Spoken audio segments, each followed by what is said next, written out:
Aaron Burnett out front. Weeknights at 7, only on CNN.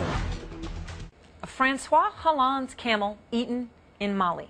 You can't make a headline like that up. It goes back to February when an official in Mali presented the president of France, Francois Hollande, with a camel in gratitude for France's fight against Islamic militants in Mali. The noise you hear is the camel. You can barely hear Hollande say, "I will take him home and use him for transportation." But Hollande did not speak the truth. He left the animal with a family in Mali who said they'd watch it, but shortly after Hollande left Mali, the family slaughtered the camel and used it to make a stew. How did this happen? Well, according to Hollande, there are two reasons. First, he didn't think a desert animal would be able to cope with what he says, quote, are the rigors of the harsh French climate.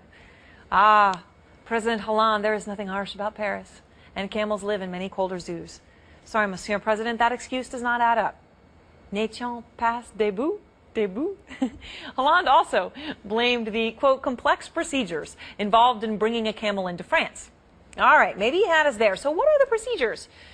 Well, that brings me to tonight's number, 5. As in Section 5 of the Animal Importation page of the French Embassy website. The first 4 sections cover everything from dogs and cats to ferrets and birds. No camels. But at the bottom, there is a section called Other Species that allows you to contact the embassy. So we called. They were quick and extremely polite. They said that if President Hollande was serious about bringing the camel home, he would have left it with a vet for checking, not a family.